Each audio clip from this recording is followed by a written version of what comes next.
Zvi was just joking that because the reception's after this, that we can keep going on all evening. So I'll try not to take up all of your time.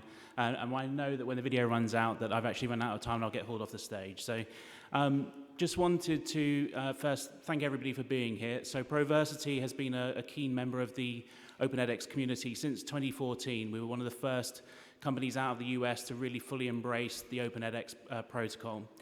The area where we've specialized in the last few years has really been the development of services, not only doing the platform development and the technology development, but actually developing Open edX for online program management for universities, enterprise, governments, and NGOs. So with some of the customers that we're working with now, they're realizing a 12 times return on investment by basically unbundled services. So things like instructional design, content design, the platform delivery, learner acquisition, etc. They're building the courses for themselves using a fee-for-service model. And for universities and increasingly for enterprise governments and professional bodies, they're seeing that as a really exciting way to actually look at developing revenues for themselves and actually getting the power back into their own hands in terms of delivery of that side of things. I was asked by one of my colleagues if you're going to say one thing to the edX community and to edX itself. The one thing I would ask in terms of looking forward at the roadmap for edX is really to start opening up the UI and UX to be able to be developed and to keep innovating in the look of the platform. We're finding it's a phenomenal tool in terms of being able to deliver for our clients, but the one thing that is potentially holding us back is the look and the feel of the platform itself. That's particularly important because if you look at the marketplace in general now, particularly with people actually migrating off of other platforms and looking at Open edX right now, it's a really great time for Open edX to be the exact platform of choice across universities, enterprise, professional bodies, etc. So this is the right time, and looking at reimagining education between now and 2022, we see how edX can be absolutely critical to that, and that's the one thing that we would look to try and push forward.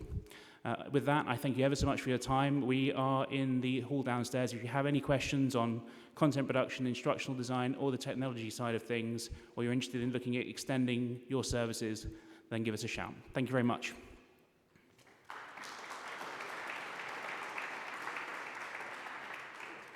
Thank you, Carl, and thank you, Proversity.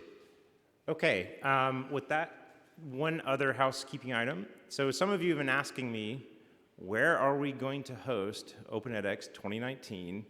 And I've been kind of coy with it. So today, because they're all here, you all get to share in the excitement as we unveil the winner of next year's Open edX conference, and it's going to be hosted at UC San Diego, March 25th to 28th. Mark your calendars now. It's going to be a great time. And to help us is going to, we have Matthew. Wave. So feel free to ask him any questions about UC San Diego, why it's a wonderful place to host Open edX, and why we're thrilled to be there. So again, March 25th to 28th, it's going to be a fantastic time. With that, I think we're ready for our afternoon keynote. Dr. Zvi Galil is the Dean of the College of Computing at Georgia Tech, and he is here to tell us all about how they built an online master program. So, fascinating subject. I'm sure we'll learn something. Thank you. Okay, so I'll tell you the story of our online master in computer science program at Georgia Tech.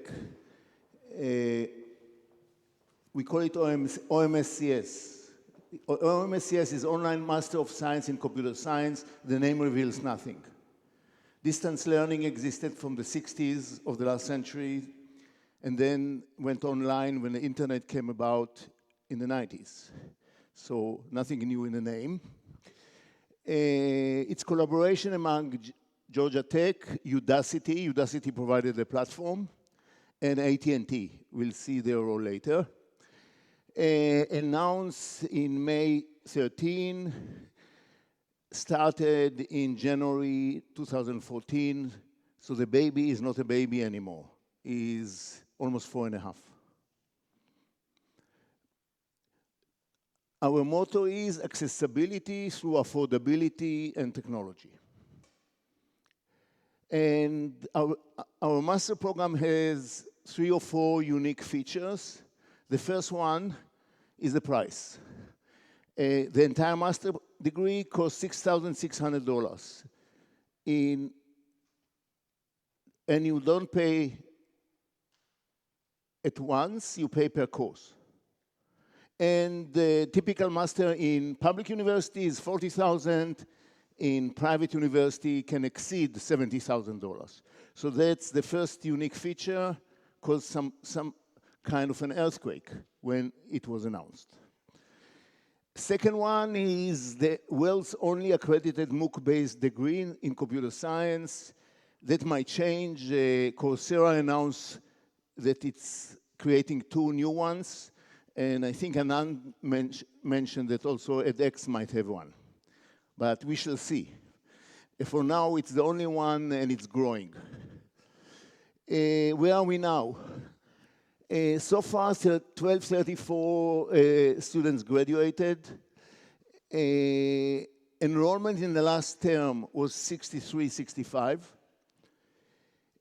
By the way, in the fall, it's expected to be probably higher than 7,500. Harvard University research claimed that, and they claimed it when it was half the size, that OMSCS is the largest master program in computer science in the US, probably, possibly the world. We don't know what's going on everywhere.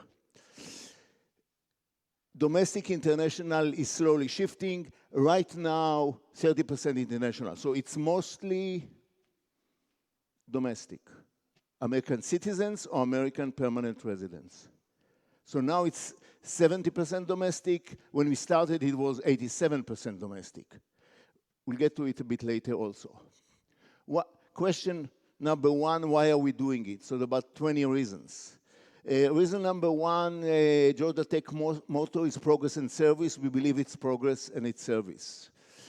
Our college has history of innovation. That's another lecture.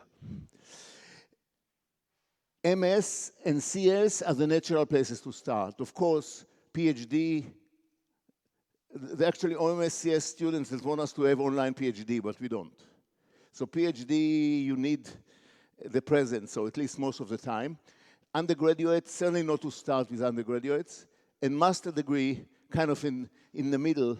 And fortunately, many faculty don't care about master students, so we could do it. Now is the right time. Now, when we started, was the right time.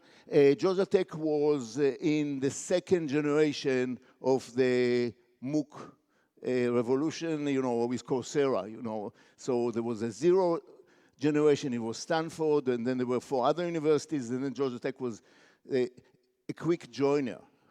And so far, we had about 46 courses with Coursera and edX, and we have served 4.6 million students. And initially, people like to do it, students like to do it, and so we had some experience, and that also motivated us to do the master degree. And I'll tell you exactly what happened next.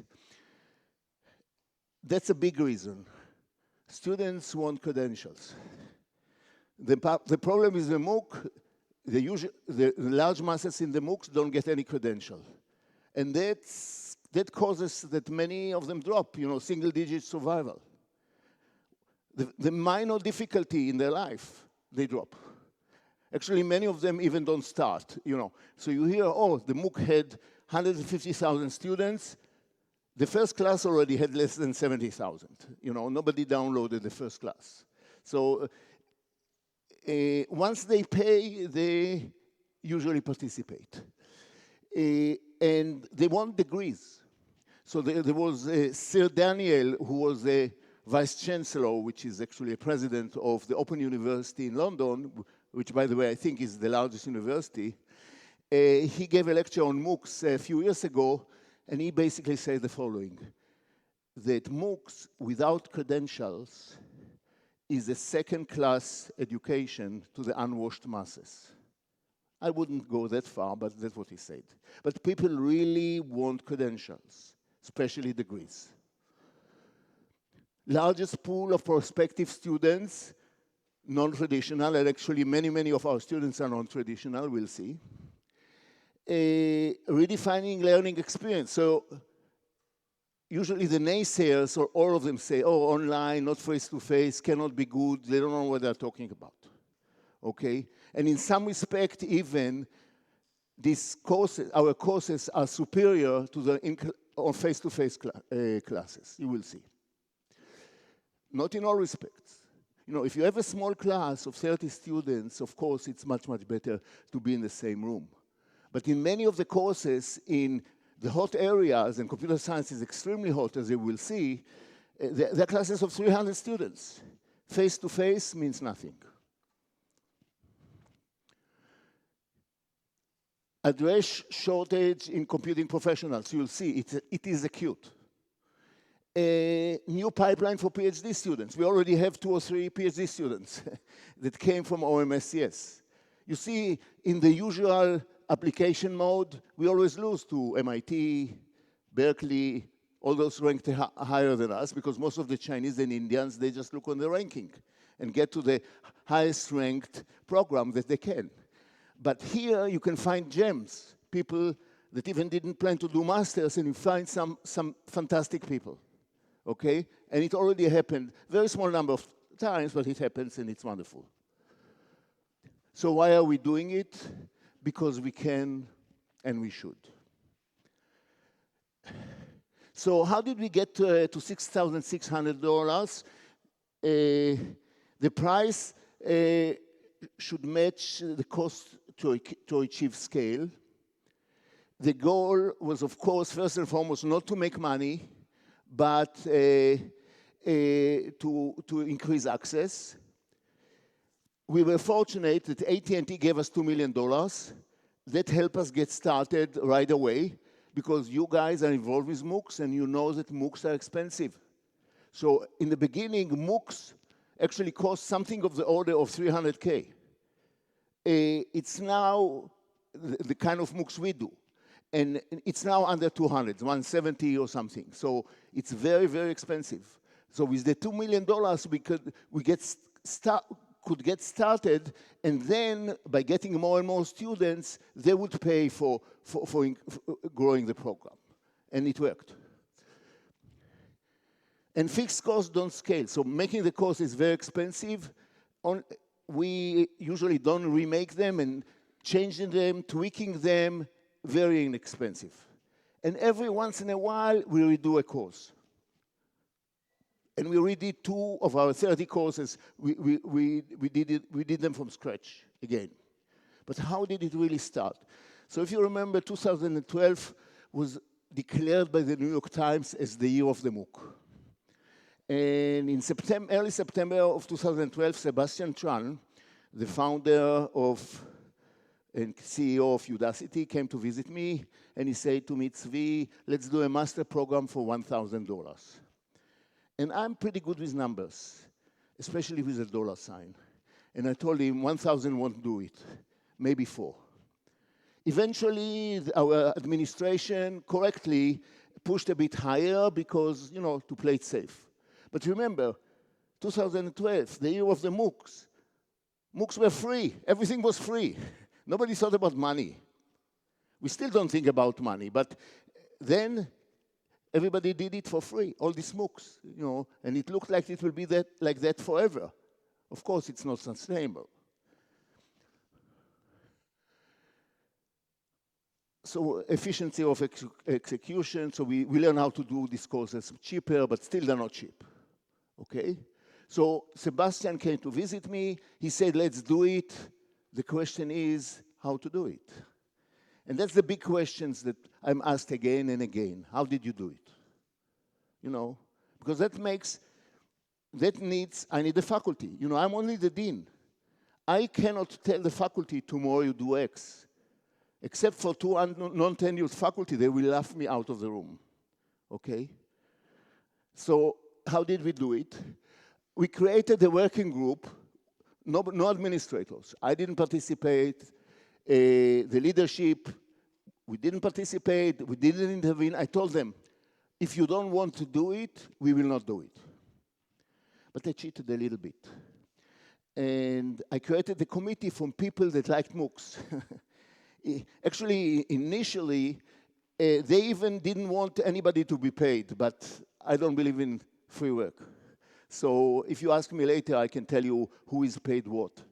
But initially, so they were, and they deliberated for 6.5 months and created a document and also created who will get what. And AT&T gave us the $2 million, 2 months, there was a vote, 75%. That's also an amazing achievement. 75% of the faculty voted to do it, okay? And change, that's why everybody asked me, making a change in a university is almost impossible. Faculty, they can be the most liberal, progressive people in the world. Try to touch the benefits. Try to change their lives. No changes. Even if it's in their benefit, if even they are better off, they always suspect, and sometimes they're right, that there's something behind it. So they don't want to change anything. So, but 75% of them voted to do it, but they did it in March. In January already, AT&T gave us the $2 million and expected in a week or two that we will move forward. It took another 2 months after 4 months of deliberation to get the vote and to do it.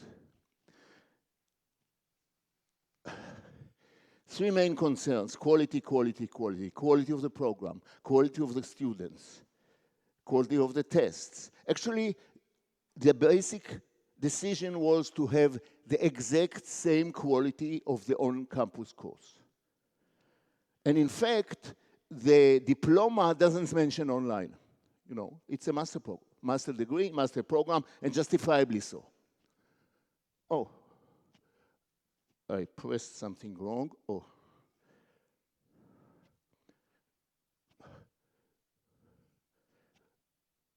You need to bring it to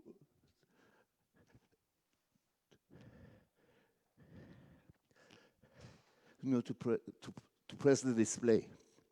Okay. The leadership supported us, maybe because they didn't fully understand what we're doing. Actually, we didn't understand either. And they intervened with the Board of Regents that approved it in May.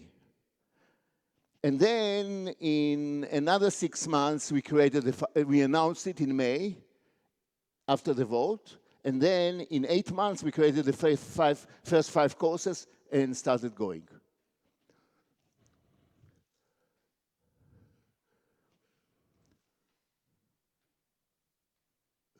Okay, I will run it.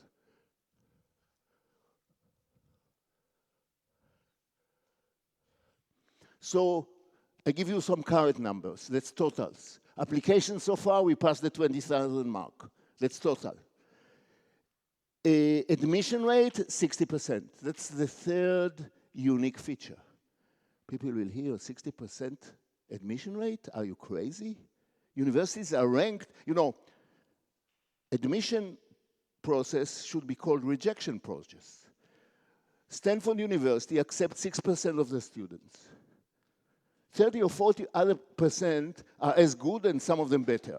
And who makes the decision, by the way? Admission officers. And who are these powerful people? 27-year-old kids with a bachelor in comparative literature. They make the decision. Okay, and they take into account, if you help an old lady cross the street, you get 2 points. If you did something social, all sorts of, and they build the class in a certain way, etc. So when I was Dean of Engineering at Columbia, an alum came to me and said, Zvi, you are idiots. I said, I know we are idiots, but different people give different reasons. So why? He said, I have a super bright son. He was accepted to Cornell, which was higher ranked than Columbia Engineering, and you rejected him. I told him, I'm not surprised. It's a crapshoot. It's a lottery. It could be accepted and rejected anywhere. Okay? Some of them with perfect SATs, they're not accepted. So we accept, of course, because we don't have space limitations, everybody that we believe is capable. There are admissions requirements. If you ask me, I can detail them. One of them is to have a BA. It's an MA, it's MS, you have to have a BS. But there are several of them, okay? But we accept everybody, we have strong beliefs that he can do it. They cannot always do it. You'll see later. 149 countries, and many people with many degrees. There are people with PhDs and masters in other areas. Because now computer science, certain areas of computer science are needed anywhere, everywhere. So we have students with PhDs. We had some students with PhDs that dropped out, couldn't do it. 73% were domestic. It's inverse of master students in computer science. The master students at Georgia Tech, 87% international. Question, why? The answer probably is that international students, mostly first in Georgia Tech, the Indians, second are the Chinese, they don't care about the master degree, they want a visa. And that's the price to get into the US, okay? So the price won't deter them, they want to get in. So this showed that the two groups were different. They are different in other respects. They are different. So we were not cannibalizing the on-campus program. It may in the future. So far it didn't. We will see more numbers later. This is the enrollments. Before it was applications, here's the enrollments. Over 10,000 students so far. Total 10,000 students so far. 88% yield. So once they accept it, they come. Between 80 and 90%. As I said, 63, 65 enrolled. And the demographic, very interesting. First of all, they're older. Average age, 33. 11 years old. The normal master student starts at 22, immediately after bachelor, the usual ones on campus. 72% US citizens or permanent residents, all states and less countries, but still over 100 countries represented. Some countries don't make it. And also advanced degrees, PhDs, MBAs, you name it. All the degrees, we have students enrolled in the program. Again, okay. International enrollment, so just quickly over the numbers. So this is India, China, and South Korea, 40, 30.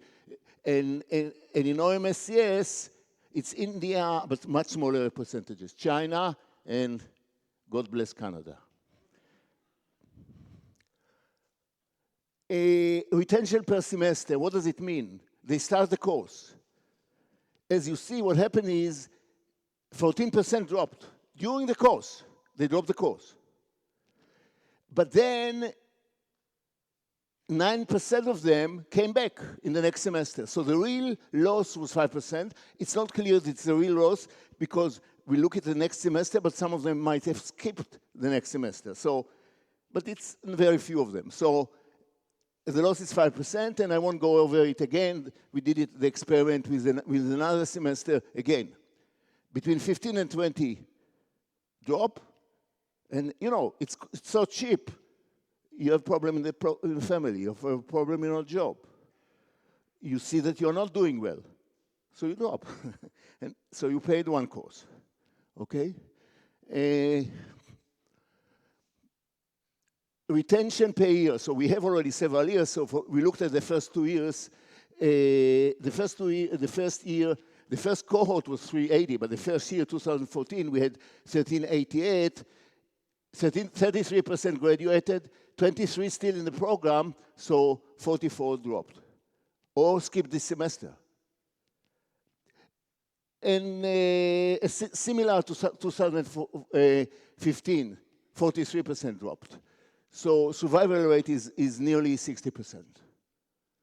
So, you know, these students are older. They take this degree, but then they see, hey, I don't have the time, I don't have the passion, I have problems, family, job, so we lose 40%. In the on-campus, we don't lose hardly anybody unless they have a mental breakdown or something. If all these Indians and Chinese, they come here, they finish. Though, I mentioned 60%, on campus we accept 10%. And they perform roughly the same as the online students, because sometimes we have the same course taught online and on campus. And we see how they perform in the finals. And actually, in some cases, the online even is slightly better, but it's not statistically significant. So it's comparable performance. So here, only 10% were accepted. And here, 60, and actually the last time, it's 70% because they're getting better for some reason. So it's going up. This is women and minorities. So just quickly, women in OMSCS, the percentage is higher. Why? Because of international. The escape from computer science by women was an American phenomenon, and I won't get into it now. So OMSCS is a higher percentage of women. OMSCS has the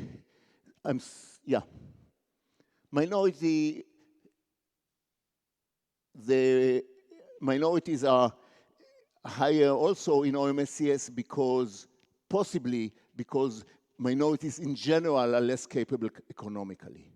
So that attracts people that cannot pay the full price, but I'm not sure. The difference is not that high.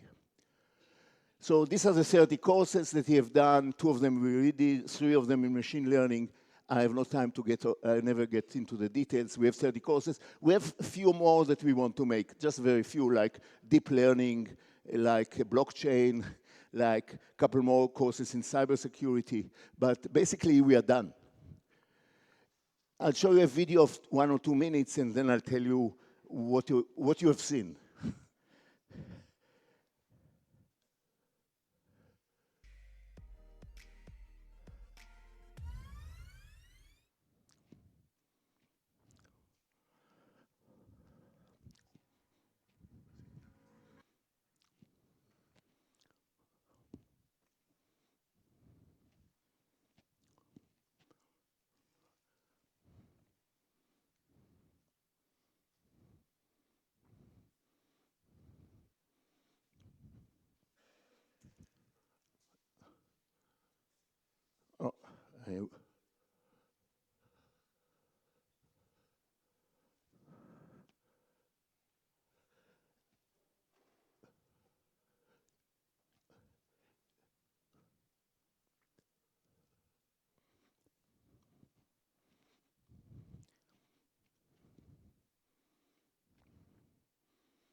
Hi, I'm a Mac. No! All right, we'll start over. Let's do this right. So when I wrote these down, I started to think, boy, they're more different than you'd expect just by sticking an "un" in front. How so? Well, they don't seem to really, the definitions don't seem to have all that much in common. It's not like this one uses label training data to generalize labels to new instances, and this one uses unlabeled training data to generalize labels to new instances. Like, I would think that you'd have the definition of one, you just stick an extra "un" in there. Well, that's kind of true, right? So if you do some data description and make sense out of unlabeled data, and then I gave you a new piece of data, somehow using that description, you would know how to describe it. Maybe. I mean, there's definitely some unsupervised learning algorithms that do some amount of generalization, but it's not as unified. I think in some sense, the concern here is that unsupervised learning is just not as unified a problem or as well defined or crisply defined a problem as supervised learning is. Oh, I think that's definitely true. Here's the game. You've got 2 people. These 2 people are criminals. Oh no! Are they smooth criminals? One of them is.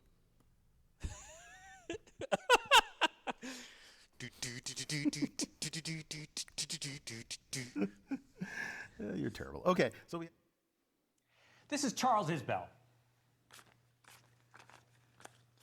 +4. Ooh. And I'm Michael Littman. +2. Wait, why am I worth less? -2. Stay on topic. All right, well, it's my job to introduce our mini course on reinforcement learning. +1. Okay, what did I show you? A few things. First, you know, the writing. That's kind of Udacity way of doing things, which is quite nice. You know, how to, not PowerPoint, you know, terrible. Second, we have only 2 courses with 2 lectures. So they do it together. One of them is actually, if you notice, from Brown University. So Michael Littman is from Brown and Charles is from Georgia Tech. And then they can play the good cop, the bad cop, the student and the teacher, and they can entertain, they can sing, they can do all of this, and they do. So just a small break to show you something live.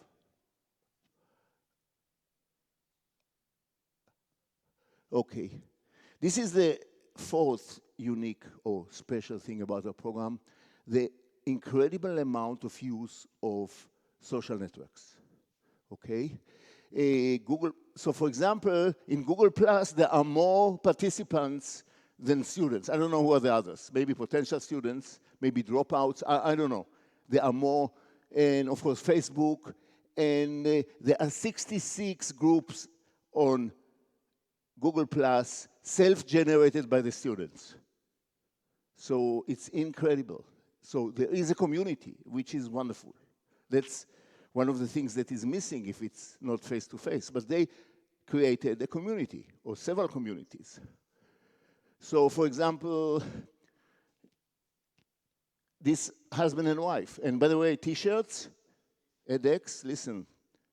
The T-shirt is the best value for money. They cost $4 and they love you. This guy is an Indian officer that serves in the Himalayas. He sent this picture. Unfortunately, there is no Wi-Fi in the Himalaya, so he downloaded the course, so he won't fall behind. So some, you know, they love us. 93% recommend to a friend, 97% say it's good, great value. We'll skip this. Students, this guy is a captain in the US Army, just was released, and he's doing now a PhD, and he gave a seminar to hundreds of students about transition from the military to civilian life. So we had 6 such seminars, one of them on entrepreneurship. We have students with startups. So they participate. So what did we learn? So we learned quite a lot of things. The first 2 are the big ones. The first thing that we learned is there is a large unmet demand out there that was not satisfied. Okay? We kind of discovered, we stumbled into this large, you know, we didn't know what we are doing, you know. We couldn't call MIT, which we call Georgia Tech of the North, and ask them, what do you do when X? Because MIT is not doing it. So there was nobody to call. So we just jumped into the water and learned to swim. So we discovered this large unmet demand. The second one, you cannot learn from what you don't try. So we have all the naysayers. Oh, you cannot do this. Oh, you can do computer science. And indeed, computer science is natural, it's easier, and the computer scientists are better with systems, so it's a good place to start. You cannot do area X. I say, no, no, no, no, no. You try to do area X. Worst comes to worst, you fail. You have to try and do it. And you will be surprised. And technology is only teenager. You know, the technology is still improving all the time. Students extremely engaged, unbelievably engaged, officially and unofficially, interacting via the self-created social media groups, providing significant peer support, and many students eager to serve as TAs. So some students, they're not in some, you know, some projects are group projects, But if not, they are not allowed to collaborate. But then after they get the grade, some students explain to the other students why the points were deducted. They help us. They help us also in other ways.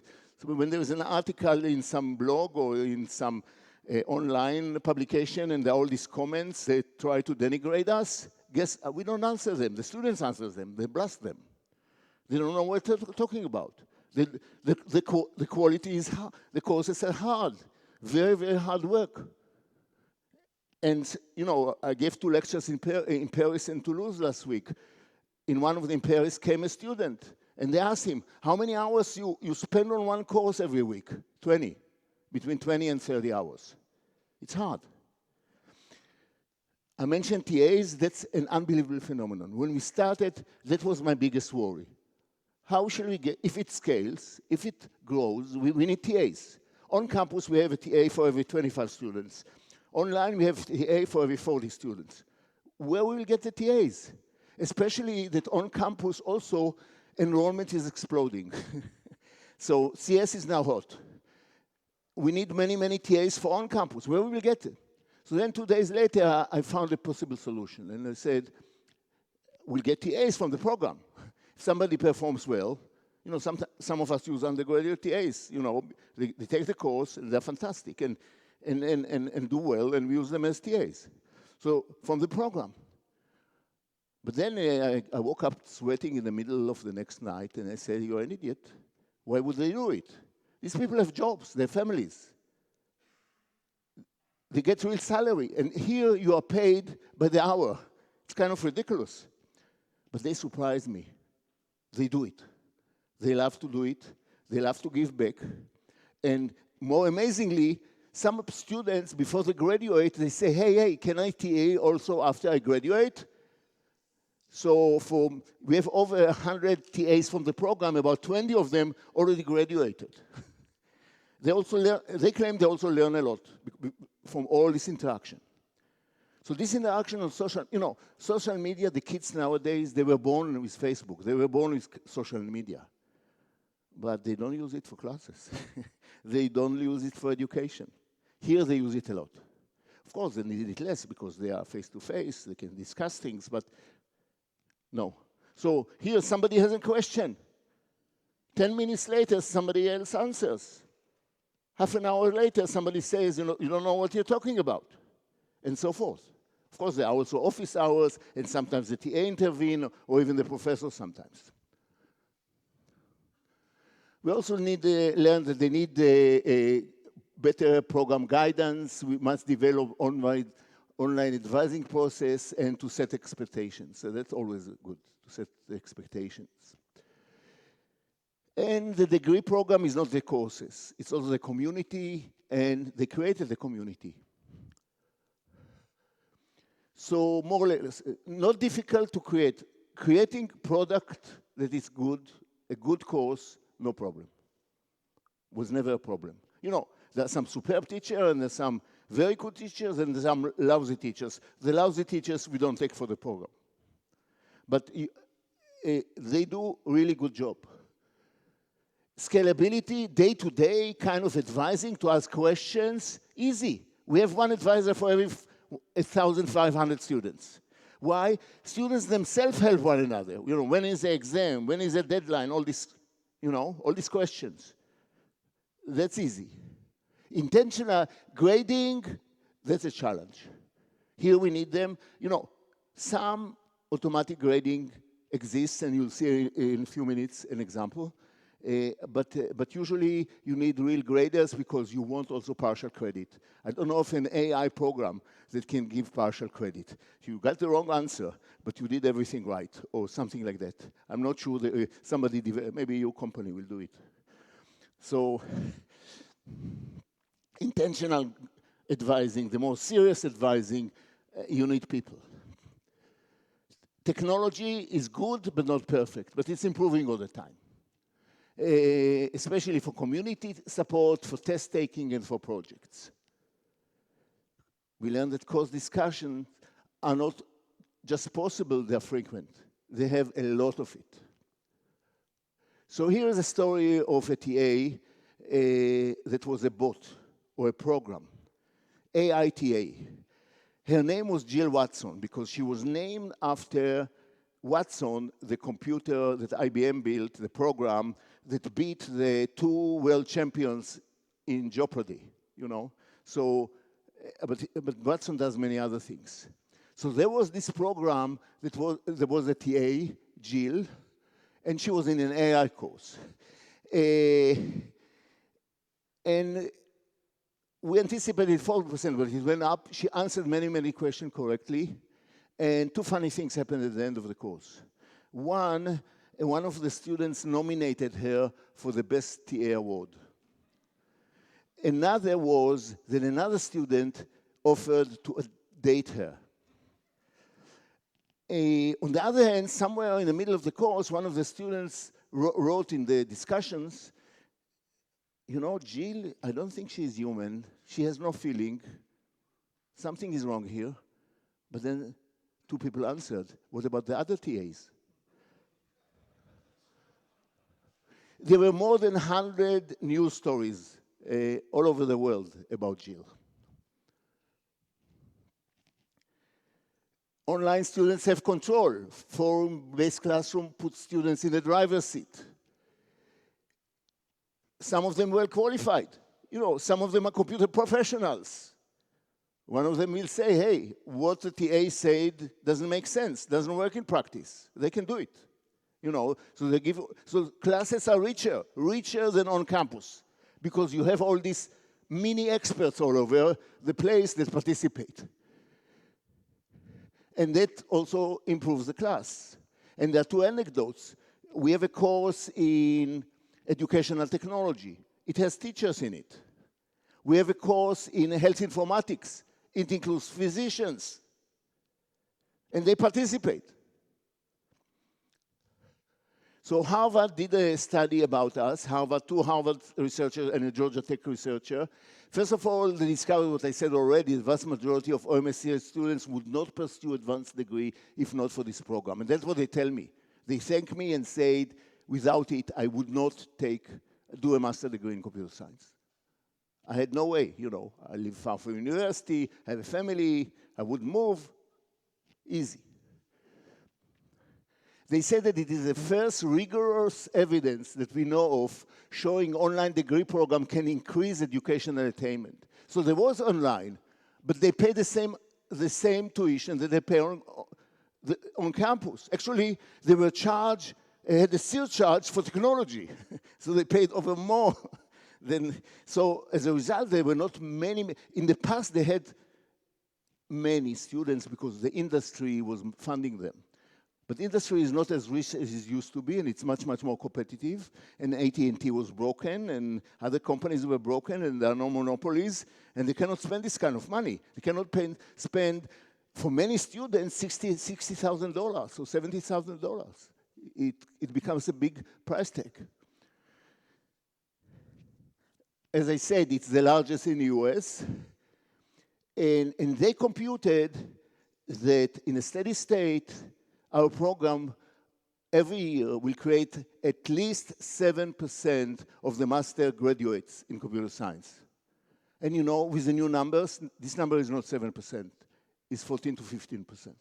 So just imagine, 1 out of 8 graduates in America, American graduate in computer science with a master degree comes from our program, where there are hundreds of master programs in computer science. 1 of 8 students. So very, very quickly about JAWS, we give them career fair, we give them virtual career fairs, career counseling, and surprise, OMSCS students sometimes hire other OMSCS students. They use these charts as interviews, you know, so eventually they get to know them very well and they hire them. There are such cases. By the way, that's how hot is computer science. Brown is the number of jobs. So in computer science, more than double the jobs of the number of graduates. Even in engineering, there are less jobs than graduates. Now, social sciences, psychology is a disaster area, you know, so there are very, very few jobs. Even more so, Right now, 71% of all the new jobs, computer science, only 8% of the graduates are in computer science. And in the next 5 years, 74% of the jobs will be in computing and only 16% of the entire engineering. So computer science is hot, and that's another good reason that we could start and grow it that fast. In other areas, you know, every area needs to be examined carefully. What about impact on campus? Our number of applications since OMSCS on campus doubled, more than doubled. Actually, that's without this year, it's 120% now. Also, undergraduates, more than 5 times, more than 400, and since 2008, more than 10 times, more than 11 times. So it's possible that OMSCS helped the brand of Georgia Tech. More people know that Georgia Tech exists. If you go all over the world, I'm not sure how many know about Georgia Tech, but now, few more. Oh, again. This is another amazing story. There was a student who was doing his class, and he Googled. Now, something really scary. If you Google something, Google is watching. They know everything about you. So he got a message to his screen, and they told him, hey, you are talking our language. Do you want some challenges? For the next 5 days, he got quizzes, and he answered. After 5 days, they offered him a job. In 3 months, he moved to Mountain View and had a job with Google. What I am most proud of, he still had 3 courses to do in OMSCS, and he finished them. This also had more than 100 stories in the art and at least 17 languages. This guy used to work for us, okay? So after we announced, before we started, I guess his speechwriter read in the New York Times about us. So he talked about us in a number of his speeches. And 2 years later, he came to Georgia Tech, and one of the 3 reasons he gave the first one was OMSCS.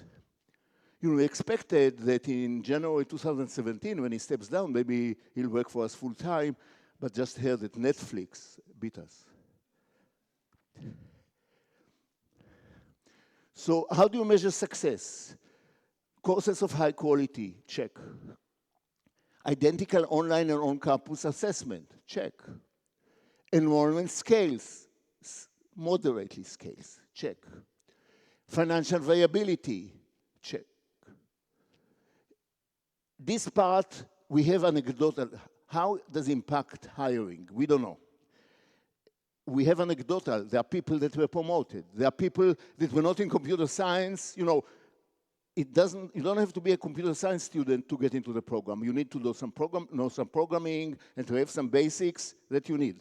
But you don't need to have a computer science degree. And we have some people. And we have people that used it, like you wrote in one of the items, to change careers or to learn something new.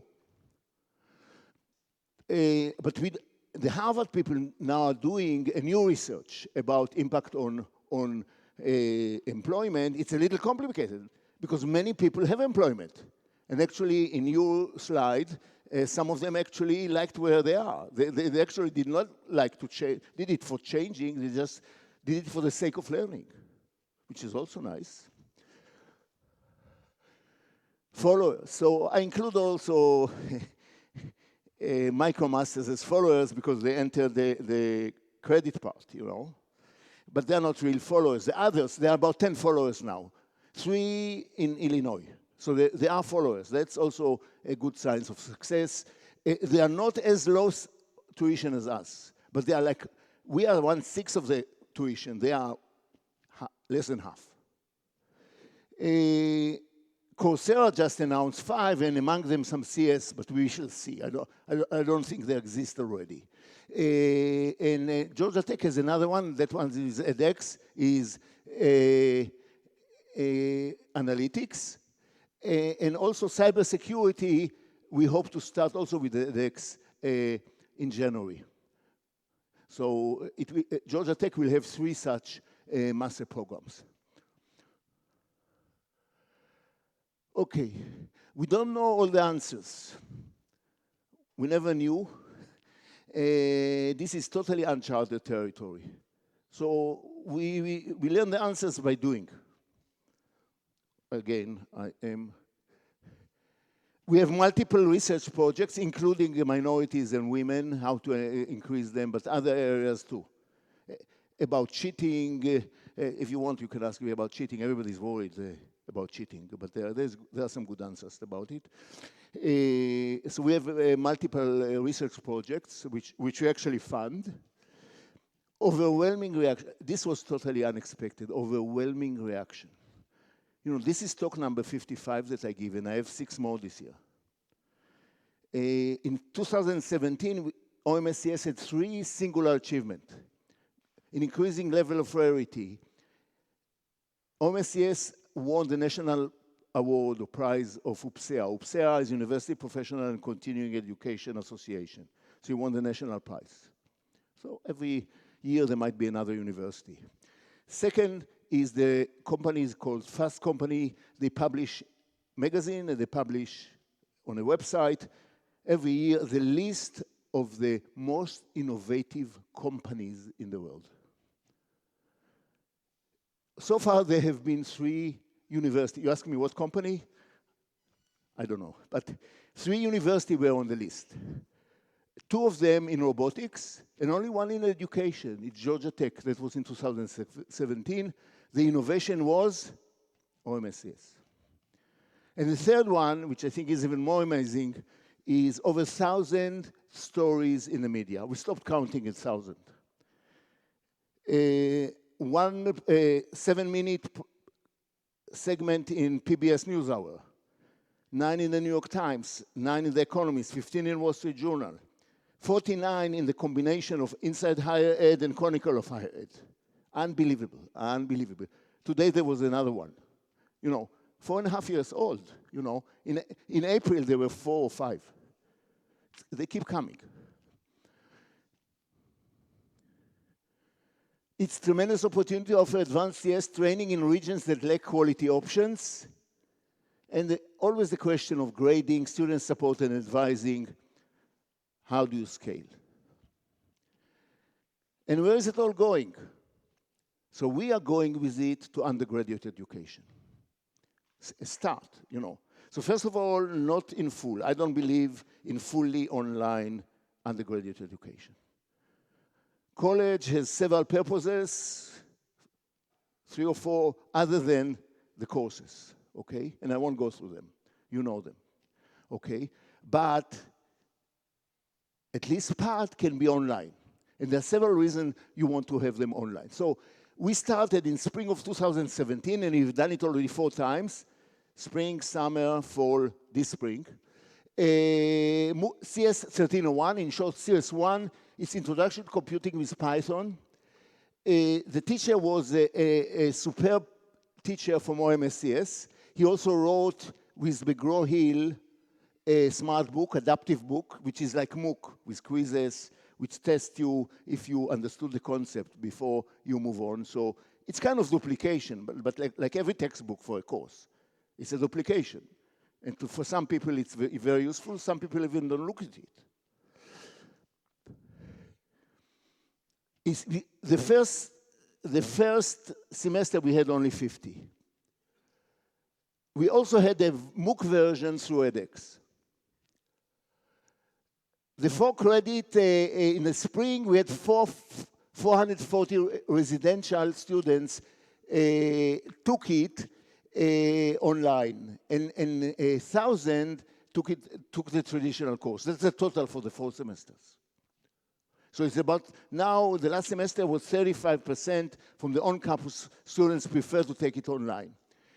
No statistical difference in the learning outcomes. Feedback from online students, amazing. 94 said it's equal. And they were not on, you know, this is intro course, but some of them are in other areas, so they've been in Georgia Tech for a year or 2 or 3. So they took several courses. 94% said it's as good or better than any course they took at Georgia Tech. 81% said better, and one student sent me email, he said, this is the best course I ever taken. So I cheated a little bit because Journal is fantastic, you know. Not every teacher is a fantastic teacher. In the VOOC version, currently around 70,000, paid, you know, for some certificate, it's only 500. Active learning, 1,400, 2%. So these huge numbers don't mean much with MOOCs. Prior education, some with high school or less, some with advanced degree, 21% female, which is okay, not great. 196 countries. The United Nations, I think, has 194, so pretty good. So here is, I have a vision, I have a dream. Maybe it's a delusion or hallucination. It's, can MOOC put a dent in the college costs? And I say they can. How quickly we'll get there? So unlike Sebastian, I will not say in 5 years, you know. I don't know. There is always pushback. Many faculty don't like this phenomenon at all because they suspect somewhat correctly that eventually we'll need less teachers, less professors. As you'll see in my last slide, that's not true in computer science, at least in the near future. So how can it do it? So intro courses, we can take like CS1. Next year we'll develop CS2 and 3. And possibly we'll create with edX a micro-bachelor. So Anand coined the term. Is Anand here? Here, good, check. So, and by the way, this micro-bachelor can be to college students in other universities that don't have enough teachers, to high school students, to do it in high school. So they can do it in high school, the early ones. So they can do it and then come and have the credit when they come to Georgia Tech, possibly to other universities. In the middle, our students, by the way, at Georgia Tech, you say finish in 4 years, only 40% of the students finish 4 years. 60% in 5, 83% in 1 minute, 5. I'm almost there. 83% finish in 6, and the rest in more or don't finish. Why? Because they have co-op and internship. Easy. Right now, they disappear for a semester or a year, don't study anything. Now they can do, or in the summer, they have internship. They can take courses. And the last one, the advanced courses, OMSCS. OMSCS courses, because juniors, but mostly seniors, take master courses also as part of the degree. So all in all, together, it shortens the time on campus and can make a dent. Will not solve the problem, but 25–30% of the problem can make the tuition cheaper, the total tuition. It all adds to reduction in the cost. That's my dream. So the last, I said there is no problem because there is huge shortage in computer science faculty. And there was an article last week, but it referred to a committee of the national academies about the situation, which is dire. Because why? Serious, you know, so you see the blue is the number of students, and that's down there is the number of faculty. That it's, why is it so? So we're graduating about under 2,000 PhDs in computer science a year, but only 18% goes to universities. We have Google, Facebook, LinkedIn, Amazon, Microsoft, and they pay double and triple, okay? No, I'm one weirdo. I believe university job is the best in the world, okay? And there's some people like me. But, you know, if they pay you double or triple, so we see only 18% of them. So we see 300. We see only 300 of them. There are over 1,500 schools. So if everything was fair and equal, every university would be able to hire every 5 years because you have 300 versus 1,500, okay? Many universities cannot hire. There were demonstrations. Guess where? In Princeton, in Duke. Students couldn't get into the courses. Okay, they don't have enough faculty. Even in such universities, there were demonstrations. So what's the solution? Leverage online. Thank you.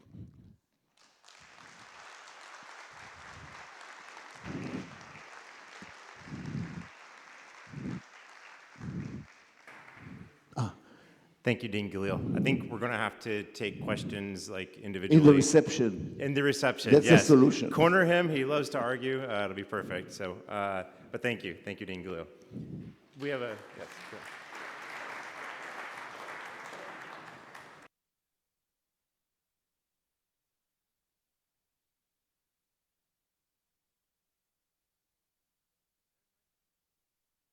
Can you hear me? Oh, there we go. Okay. A couple of housekeeping items before you head out the door. If you weren't here at the beginning of the plenary, next year, Open edX 2019 will be at UC San Diego, March 26th through 28th. Yay. Yes. Also, the IBM Cognitive Class.ai people have added a session tomorrow at 4:25 in L'Oreal. It's going to be about building blockchain-enabled super site on Open edX. I don't know what that means, but I'm sure if you go there, you'll find out. And there'll be people directing you to the reception right now. They'll be standing outside. Do not head back to where we were in HEC. That area is closed off. So please follow the people as you go to the reception area. Thank you.